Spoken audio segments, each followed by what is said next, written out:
Hey guys, according to Uche Mefo, he said, appointment of Bianca Ojukwu as Minister of State for Foreign Affairs is an insult to Ndigbo. He said as Mrs. Bianca Ojukwu and 6 others are sworn in, that they wish to state emphatically that her recent appointment as Minister of State for Foreign Affairs is nothing short of an insult to the Southeast region and especially the Igbo people. This appointment raises critical questions about the respect or lack thereof that is afforded to Ndigbo within Nigerian's political arrangement. According to the 1999 Nigerian Constitution, the person of Minister of State is not an established role. This dubious role lacks the authority and significance vested in full ministerial positions and serves only as a subordinate post, which makes this appointment a deliberate act of marginalization and a gross misrepresentation of Ndigbo's rightful place in the nation. The Nigerian Constitution is explicit on the requirements and powers associated with ministerial appointments.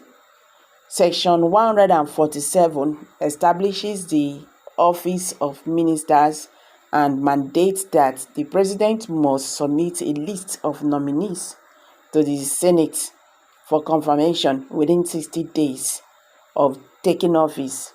Importantly, it requires that at least one minister be appointed from each state, with the stipulation that the appointee must be a native of that state, ensuring representation across Nigeria's diverse regions. Section 66 further states that ministers must meet the same qualifications as members of the House of Representatives, emphasizing the importance of a high standard of representation and accountability for those who serve in these critical roles.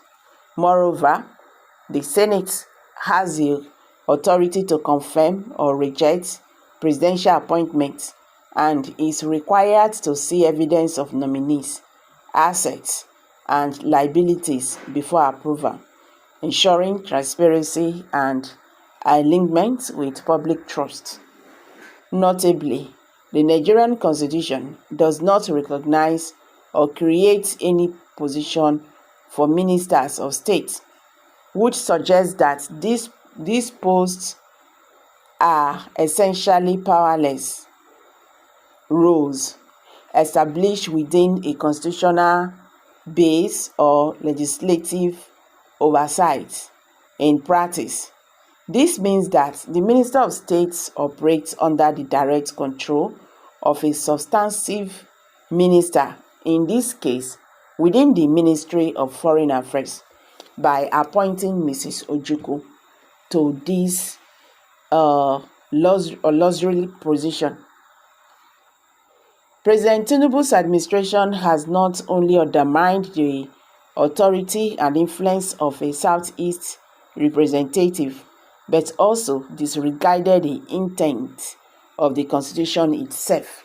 This act diminished Ndigbo's representation as a mere symbolic role, devoid of substantive power or influence in a ministry as crucial as foreign affairs, where strategic decision-making is essential to shaping Nigerians' global relationships and advocating for citizens' rights abroad.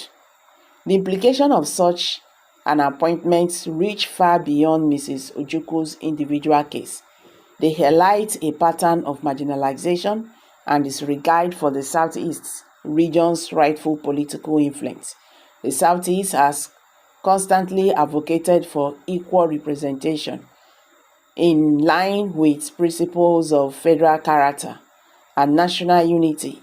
As one of Nigeria's largest ethnic groups, Ndigbo deserve a seat at the table that is equal in power and responsibility to those held by other regions. What is required is not an auxiliary or subordinate role, but substantive positions in government, where appointees have full authority over their domains. This marginalization is compounded by growing systematic inequalities. The Southeast demand an equal number of states, equal representation in both the House of Representatives and Senate, and the state police to address Igbophobia, the persistent prejudice, orchestrated violence, and economic suppression faced by the Igbo people, the destruction and undervaluing of Igbo-owned properties, along with deliberate economic marginalization, represent not just neglect, but a concerted effort to economically disempower the Southeast. This economic suppression, combined with the political regulation exemplified by Mrs. Ojukwu's appointment, point to a wider agenda to stiffen the Southeast growth and influence in Nigeria. Such practice amounts to ethnic and political disenfranchisement. The systematic reduction of Ndigbo status from a majority to a minority in Nigeria is more than a slight. It is a strategy of cultural and demographic reassure that borders of ethnic cleansing, delusionment, if not addressed, will inevitably drive the Southeast to seek greater autonomy. The quest for Igbo Biafra self-determination is grounded in the right to political and economic dignity, both of which are currently under threat. In sum, the appointment of Mrs. Ojukwu as Minister of State for Foreign Affairs is a symptom of a deeper hatred. If Nigerian political leadership has unity as a central focus, then equity, respect, and substantive representation for the Southeast region must be non-negotiable. Anything short of this is not only a disservice to Ndigbo, but a violation of the Nigerian Constitution principles and a catalyst for further calls for autonomy and self-determination. Uche Mefo is the convener of the Igbo Biafra Nationalist and Indigenous People of Biafra, Nation of Self-Determination.